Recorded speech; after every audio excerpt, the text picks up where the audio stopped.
As Passover approaches, Salem is offering My Rational Passover Haggadah for 50% off at the Prager store. The Haggadah is the book used for the most widely celebrated Jewish ritual, now increasingly celebrated by Christians, by the way, the Passover Seder. The Rational Passover Haggadah is intended to serve as a guide to life, God, Judaism, and the evening's service, the Seder. Biblical and sacred texts need to be explained in a rational manner and made relevant. You will find topics that raise some great issues of life, ranging from questions like, does God answer our prayers, to is it possible to reconcile a good God with unjust suffering? Whether or not you attend a Seder, this book is meant for people of all faiths and even those with no faith. Get the Rational Passover Haggadah for 50% off. Go to PragerStore.com or click the banner at DennisPrager.com. Welcome to Timeless Wisdom with Dennis Prager.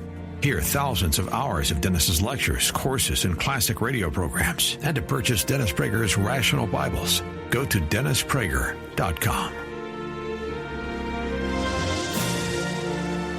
On today's episode of Timeless Wisdom. Whenever I speak about men and women, I offer this thought, that if we could swap brains for a day, men with women and women with men, this is what would happen. Women would take a man's brain and just go, I can't believe it. Nothing is happening.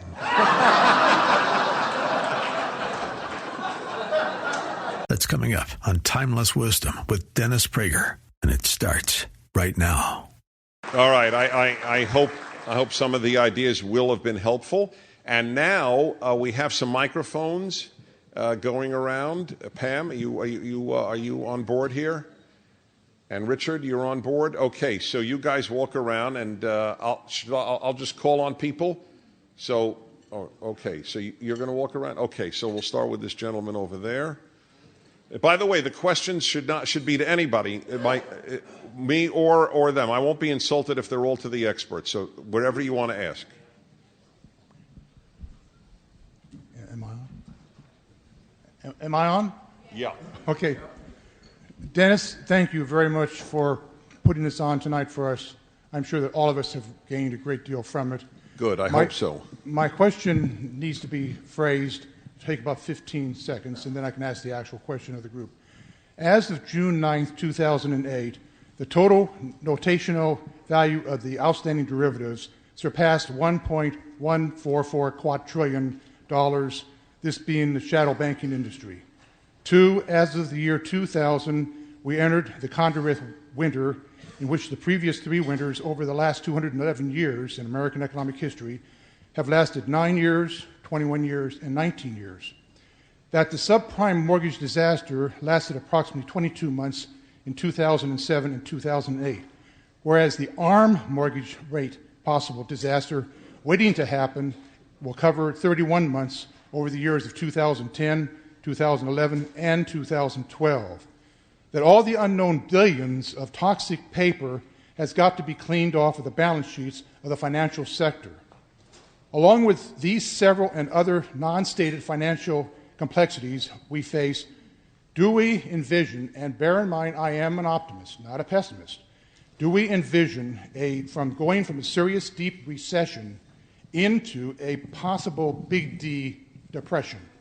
Okay, you could have actually asked it with the last sentence alone, but it was a fine build-up. Actually, in all seriousness, that was one of the questions I had on my list. Are we headed to the big D? Anybody want to answer? I would say no, this is not the Great Depression for a number of reasons. Number one, there was no FDIC back in the 30s. 2,000 plus banks failed. Every time a bank failed, every depositor lost every penny. Every shareholder lost every penny. We have a backstop. There was something called a run on banks because people knew there was no backstop. So that was a downward spiral that took us there. During the Great Depression, they were actually raising rates into the stock market rally in 1932 when everybody thought things were going to be okay. I hope that Ben Bernanke has done his research, and I think he has. One thing that makes me feel good about the situation, not necessarily the administration, not necessarily the Treasury Secretary, but I actually think Ben Bernanke is doing the right things with the tools that he has. And the tools now are much more powerful. Everybody went off the gold standard in 1932-33. It completely ruined the economy. Everybody was devaluing their currencies. All right? So I think that the policy response, although not perfect, it could have been a lot better, is much better than what happened back in the 30s. So no, I don't think there's going to be a depression. Anybody else, or should we go for another question? Okay, so let's alternate parts of the room. Pam, back there, somebody's okay. All right, Richard, is that Richard? I can't even see. No, it's not Richard. Okay, hi. Hi. The issue of optimism came up, and whether we should be optimistic. And Mark, you said that we should be optimistic. In the normal scheme of things in history, as we looked at the trends, there are things that go up, and there are up and down times, and things are resilient in the United States. But I wonder whether or not this time around should be different and should give us pause, primarily for political reasons, because for the first time we have a leftist government, and I wonder whether or not that leftist government, that political factor, will affect everything.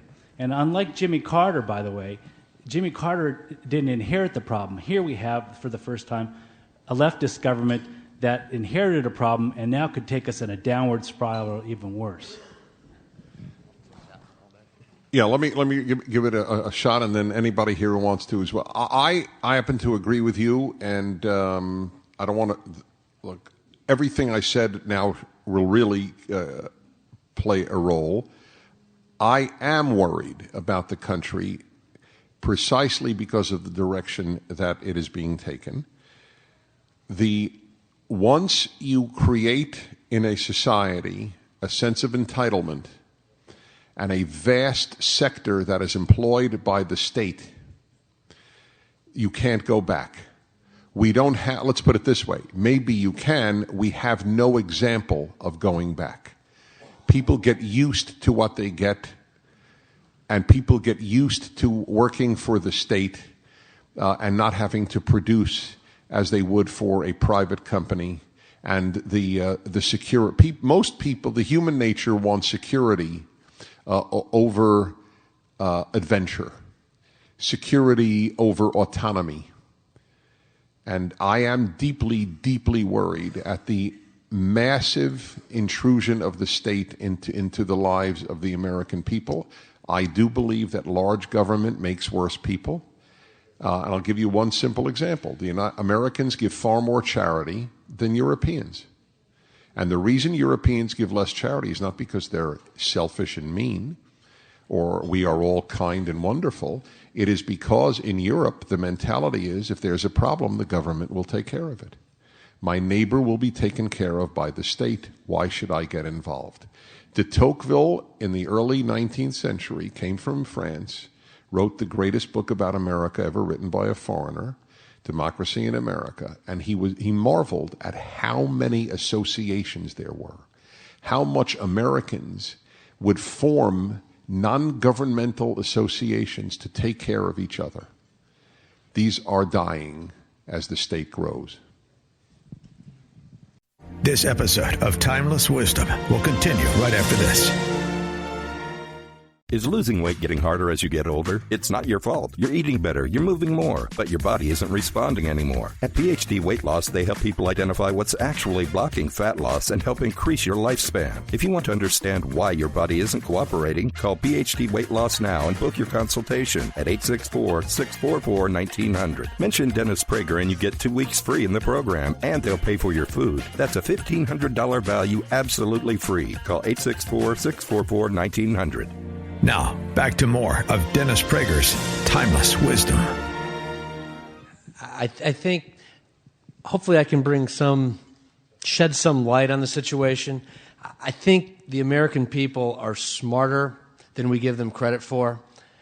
Just to give you an example, I have a client, Democrat, not hard left, Democrat, works for a bank. He talked to me today. He was very distraught. His whole staff is going to lose their entire yearly paycheck because they get bonused out. And all they did today was sit around and watch TV and worry that they weren't going to make money.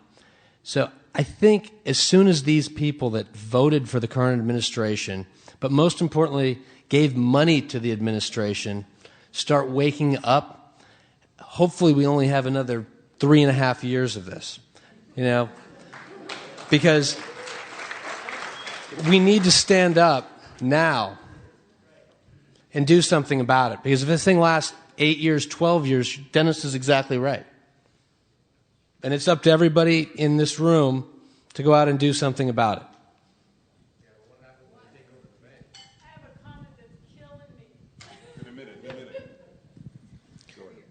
I want to reiterate what my gentleman colleague here had to say. I think that the reason why I'm optimistic is because I'm watching right now. I'm watching the approval ratings drop as people's eyes are opened. I know I can't even hardly watch the TV anymore, seeing these things that are happening. And I think that there are enough people that even though we have been complacent in the past, I think that we need to be optimistic, and we need to, just as he said, we need to get up. Every single person has to start to care. And when good people start to care, then good people can make a difference. But Dennis is absolutely right. I mean, if we remain complacent and people don't step up to the plate and start standing for what's right and supporting people who have our values and start making a difference, then we're going to have to suffer the consequences of that. But I do believe that in time people will do that, and we will work our way out of it. I believe in the American spirit. We've been free for too long, and I think that that's the reason why I'm optimistic. Dying.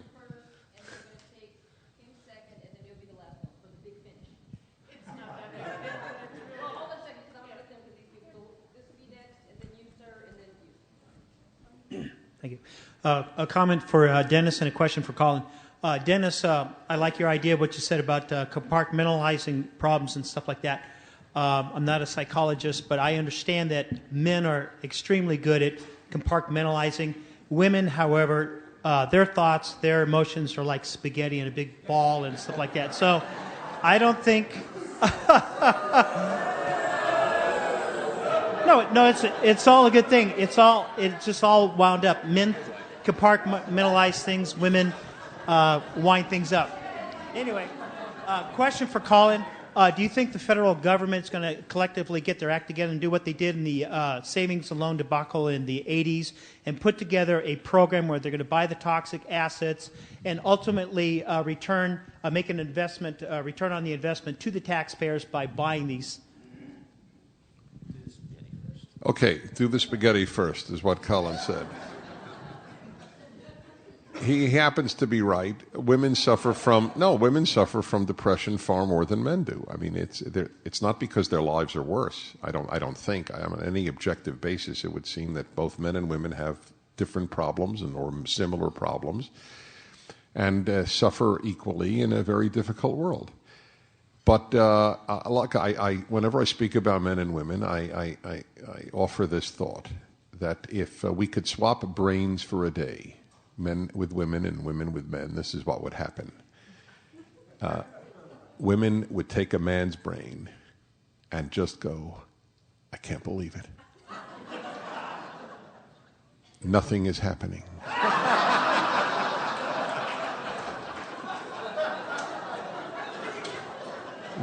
It would actually be a service, because women ask us all the time, what are you thinking about? And we say, nothing. And they don't think we're telling the truth. But we are telling the truth.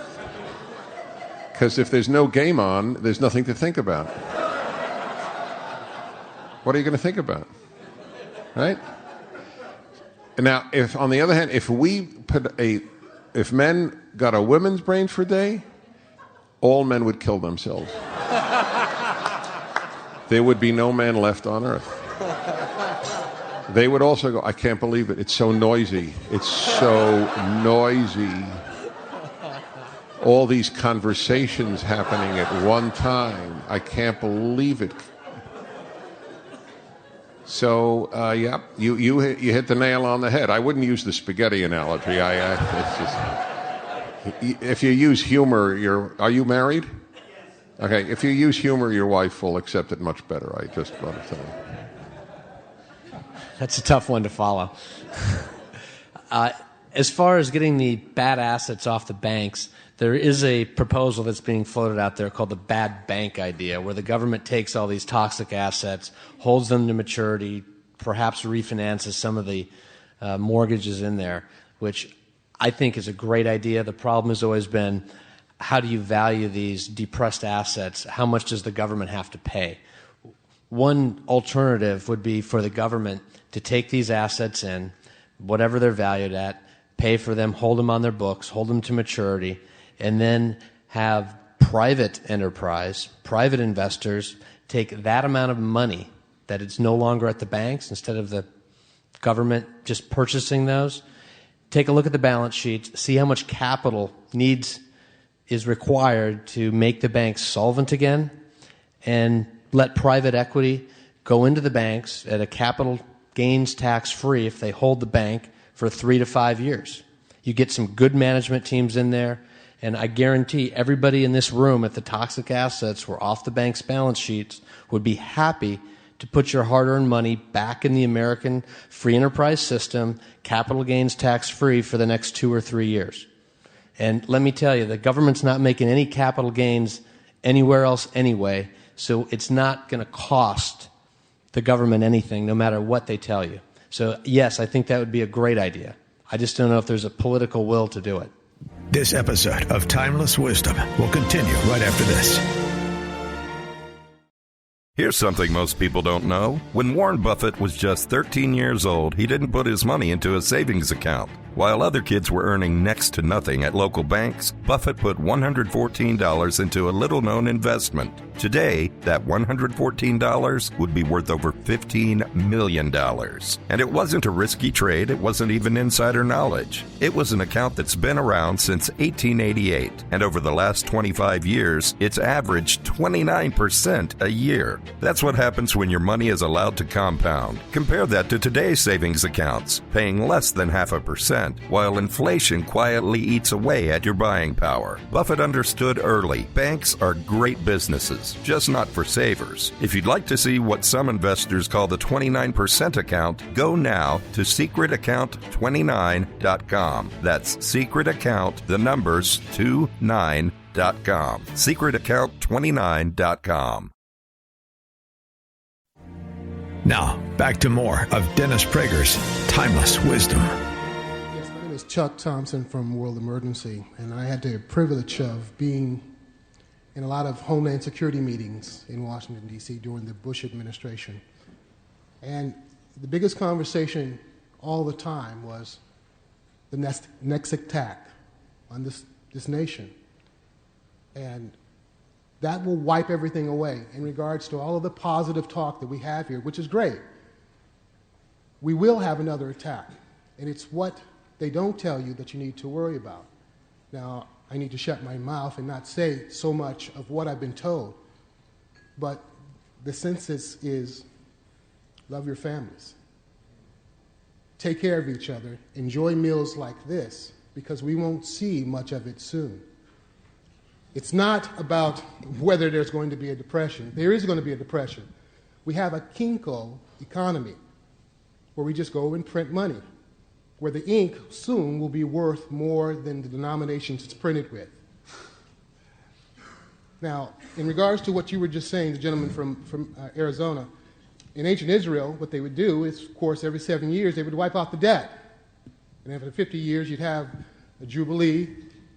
That's perfect. But as you said, the political will is not here. And we're not going to have that political will with this administration. So basically, we need to pray, and we need to honor God, and we need to get ready for a new government that will replace this one. Just an observation. Well, that was happy. Have a happy thought. Look, it's good to hear, and I mean it. I mean, we're mature enough to hear every possibility. Everybody thinks there will be another attack. I don't know how one could think otherwise. There are people who want to destroy us. and will do whatever they can. And do I think that we are as secure with this administration as we were with the previous? No, I don't. However, they have kept a lot of the policies intact, not all of them. I think that President Obama is starting to regret the foolish notion of closing Guantanamo. Europe has already announced it's not taking any of the prisoners. After squawking about Guantanamo for 8 years or whatever, 7 years, now, okay, why don't you take them? No, not us. And then all the Democrats who said it was a wrong thing, Guantanamo. Then Eric Holder, the Attorney General, has it investigated, and to his credit, reports turns out they're treated beautifully. I had a man on who has been to Guantanamo about 7 times, and he said the American guards. That's what I use. I use that to wake up. I hope it's not a bad sign, though, that he had his wake-up alarm while I was talking. Anyway, the guy had been to Guantanamo. The American Marines that are there guarding them, they cannot touch a Quran with their bare hands. I mean, is that astonishing? They can only touch a Quran with gloves. Anyway, now all of the Democrats who run states, they don't want any of these people either. So where are we going to put them? On the moon? Frankly, that wouldn't be a great thought. I know, we would think similarly. But we can't. Now, ironically, if we are attacked, and God knows I don't want an attack, I believe that would be a wake-up call to Americans not to live in the left-wing fantasy land that currently dominates the media, academia, and the administration. There really are bad people. We are not hated because we have done bad things. We are hated because we represent the opposite of what they believe in. This notion that somehow or other our behavior has been so awesomely bad as to deserve what happened on 9/11 and triple 9/11s that might come is beyond belief. We have died to liberate Muslims. Remember Bosnia? Remember Afghanistan? We have intervened, and remember Somalia? This was all to save Muslims. When did a Muslim country die for Americans? When, for that matter, did any country die for Americans, Muslim or not? But this will be a wake-up call if it happens, and then, ironically, then the great reservoirs of the American spirit would come out. So I'm not even super worried under those circumstances. But thank you for your troubling comments. Okay. Stand up. Okay, my turn. Finally, hi. This comment basically is for Colin and Mark both. I am really concerned, but by nature, I think I'm a pretty positive person. Now, I'm trying to hang on to that positivity that I have going for me. But when you made the comment, Colin, in regards to 3.5 more years of this, that people will wake up, here's my concern. The people that donated the small amounts of money to the Obama campaign were the college students that were just being spit out of college. My niece, $20. She couldn't afford it. She was a struggling college student, but she gave her $20 and got her bumper sticker. I about had a heart attack, but she did. So I don't think those people are going to be, those young people are going to be of the mindset to realize that we made a mistake. That's my concern and my comment, and I'm so passionate about this. I'm overwhelmed with it. It's a big concern. I think their parents are, though. I think they're smart enough. Oh, no, my sister's a college professor. I can't speak for your individual sister. This episode of Timeless Wisdom will continue right after this. As Passover approaches, Salem is offering my Rational Passover Haggadah for 50% off at the Prager store. The Haggadah is the book used for the most widely celebrated Jewish ritual, now increasingly celebrated by Christians, by the way, the Passover Seder. The Rational Passover Haggadah is intended to serve as a guide to life, God, Judaism, and the evening's service, the Seder. Biblical and sacred texts need to be explained in a rational manner and made relevant. You will find topics that raise some great issues of life, ranging from questions like, does God answer our prayers, to is it possible to reconcile a good God with unjust suffering? Whether or not you attend a Seder, this book is meant for people of all faiths and even those with no faith. Get the Rational Passover Haggadah for 50% off. Go to PragerStore.com or click the banner at DennisPrager.com. Now, back to more of Dennis Prager's Timeless Wisdom. Okay, I don't share your optimism in that regard. Is this the final comments? Do any of you want to make a final comment? I'll make a final, but do any of you want, is there a final question too? Because I'll reserve the response for the final moment. Is there somebody else commenting there? Ken, do you want to comment, Ken? Give him. You want to give the phone here, his colleague, Colin's colleague?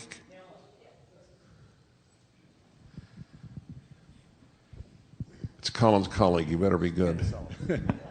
No, I just, mine was more of a question. You see all the people here tonight, and you tied morality to happiness.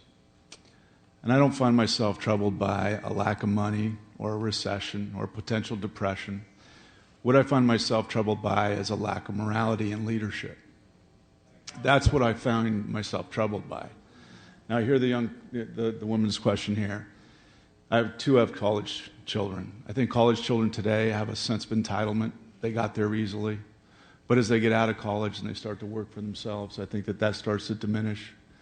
And you talked about a reservoir. One of my questions is, you talk to a lot of people, you have a lot of listeners, you talk in large groups. The reservoir of morality of the people of the United States, is that large enough to overcome the leadership that we have today? Okay, I'll comment on both of you in a moment. Do any of you want to make a final comment? Okay, you do? Don't? You're fine? Okay.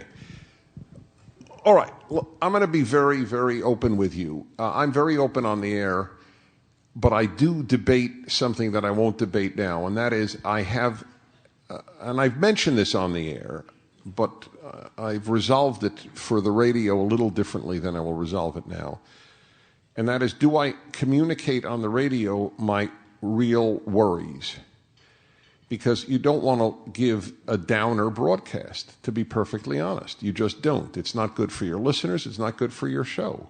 Hey, let me tune into Dennis and get depressed. This is how to give, the other 99 stations in L.A. and other cities that I'm on, more listeners. So I convey my concerns, but so let me tell you something. You'll find. I know you'll find this of interest. We all come from different backgrounds, and I mean philosophic backgrounds as well as anything else. And here you'll find this of interest. I've never said this on the radio. I said this once before in the presence of Bill Bennett when we were on a panel at Salem in Washington. I think it happened. Bill Bennett and I and Mark Stein. Mark Stein, Protestant, Bill Bennett, Catholic, Dennis Prager, Jewish. And then there was one other time with another Catholic theologian. Anyway, yes, who was the Catholic theologian? Sue, you remember, on Two Wings, he wrote, and he's a Polish background. He's at the American Enterprise Institute. Michael Novak. Is it Michael Novak? Yeah. He's a big theologian, a Catholic theologian, a wonderful human being. We found that the Bennetts, the Pragers, and the Novaks were more worried than the Protestants that we were with, which is, of course, in Salem radio. These are mostly evangelical Christians who would fall under the Protestant category. The Catholics come from Eastern Europe, by and large. Bennett's background, I guess, is Irish, but that's the same thing in terms of human suffering. And Novak comes from Poland, I believe, which is only suffering. And the Jews come from a background which is only suffering. So we who come from that background are more worried about America than the Protestants are, as a general rule. Because we know how easily civilization crumbles, because it's fallen on the heads of Catholics and Jews more than it's fallen on the heads of Protestants. So this may be a factor in the division that you even may find at this table. And I think I'm right. I think I'm right because civilizations do crumble. There is no guarantee that the next generation will be as wonderful as the previous. The greatest generation, that's my parents who fought in World War II, produced the worst generation in American history, in my opinion. Okay? The most narcissistic, stupid generation in American history were the baby boomers. I am a member of the stupidest generation in American history. I don't think I'm stupid, but because I know that I was alienated from my generation since college. When I saw these quasi-fascists take over my university in the name of anti-war demonstrations and shut down classes, and I saw the greatest generation give in to them, it was a trauma. That was a trauma, not the economics. It was a trauma to see the deans of Columbia University give in to the thugs who took over the classrooms at Columbia in the name of anti-war. I've never recuperated from that. I realized that the foundations are not nearly as strong as I thought they were. And when you add the entitlement issue and the sense of rights over obligations, when you have Jay Leno have a feature on his show to show the utter and total ignoramuses produced by our colleges, people who they couldn't answer. I mentioned this on the air. I only watch TV when I'm on the road. So at my hotel room last week, I watched Jay Leno, and he had this quiz with 3 adults. They didn't know when Columbus discovered America. One of them said 1842. Now people laugh, and totally understandably, it is almost hilarious. They asked him what the Iron Curtain was. So the 2 women didn't even buzz. The guy buzzed. Said it was, he thought it was a Pittsburgh Steelers defensive maneuver. I don't believe that the average graduate of college can identify Joseph Stalin, one of the 3 greatest mass murderers in the history of Earth. They know all about global warming, but they know nothing about Joseph Stalin. And, well, Mao, forget Mao. They're probably wearing a Mao button somewhere. I mean, did you know that there's a restaurant in L.A. named Mao? The greatest mass murderer in history has a restaurant name, and they think it's cute. It's not that they support his policies. They just think it's cute.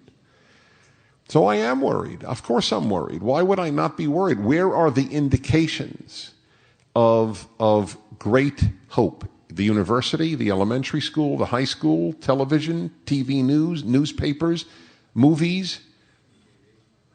As the psalmist said, from where will my salvation come? And he didn't mean salvation, he meant help, not salvation in a theological sense. From where will my help come? Well, the answer is from God. Okay, that's good. And if God wants to intervene, we're in great shape. But if it takes divine intervention, I don't know if we're in great shape because God decides whether to intervene, we don't. So barring divine intervention, there really are reasons to be worried. And they're not economic. The economic is the symptom. It is not the cause. And so I do have these terrible fears about the moral level. You mentioned leadership, and I'll conclude because I don't want to keep you so long. It's already gone beyond time. In fact, you'll be charged. Actually, we're very grateful to you for coming. But you mentioned leadership. Leadership is a big deal, but the strength of America has not generally been great presidents. it's been that the guy in Iowa, I always thought, we romanticize Iowa. All right, we romanticize Iowa. Well, so is Grassley from Iowa. And we but the values in Iowa are no different right now than the values in California. That backbone, the heartland, has been infected. TV gets into Iowa just as much as it gets into Berkeley. The professors at the University of Iowa are identical to the professors at Columbia. And so I don't know where to look for this core strength. Frankly, I'll tell you where I looked. Evangelical Christians. That's where I looked. And I'm a Jew saying this, so I hardly have any vested interest in this. That was the core. But now, but they've been whipped so bad. They want to go back to prayer in many cases, and or even start challenging them. Well, maybe we're wrong. Time magazine hates us. Newsweek hates us. We must be wrong. So now you have evangelical leaders on behalf of global warming prevention. Like this is the great message that the evangelicals want to bring to the world. So yes, it's not to leave you depressed. I'm not depressed, but yes, I'm bloody worried. There are no guarantees in life. Every generation is born a tabula rasa morally, a blank slate. You don't get morality by osmosis. That's what the greatest generation's big error was. We don't have to articulate American or Judeo-Christian values to our children. They'll just get it because, hey, it's all around you. You pick it up from the air. You don't pick these values up from the air. They have to be, and you will speak about these things when you wake up, and when you walk by the way, and when you rise up, and when you lie down, Deuteronomy. Because if you don't talk about these things all the time, then the bad values prevail. So it's a big task, and there are no guarantees, not even for our beloved United States of America. Thank you so much for coming. Thank you. Tomorrow on Timeless Wisdom with Dennis Prager. All right, I'm going to throw out a theory today that I threw out once, and it is simply this. This is about our society at this time, or at least for the last generation. Something happens to a lot of women around age 29 in the way they look at life, so much so that it may in fact be a cause of a disproportionate number of marital breakups. Join us tomorrow to hear more on Timeless Wisdom with Dennis Prager. This has been Timeless Wisdom with Dennis Prager. Visit DennisPrager.com for thousands of hours of Dennis's lectures, courses, and classic radio programs, and to purchase Dennis Prager's Rational Bibles. Here's something most people don't know. When Warren Buffett was just 13 years old, he didn't put his money into a savings account. While other kids were earning next to nothing at local banks, Buffett put $114 into a little-known investment. Today, that $114 would be worth over $15 million. And it wasn't a risky trade. It wasn't even insider knowledge. It was an account that's been around since 1888. And over the last 25 years, it's averaged 29% a year. That's what happens when your money is allowed to compound. Compare that to today's savings accounts, paying less than 0.5%. While inflation quietly eats away at your buying power. Buffett understood early, banks are great businesses, just not for savers. If you'd like to see what some investors call the 29% account, go now to secretaccount29.com. That's secret account, the numbers 29.com. Secretaccount29.com.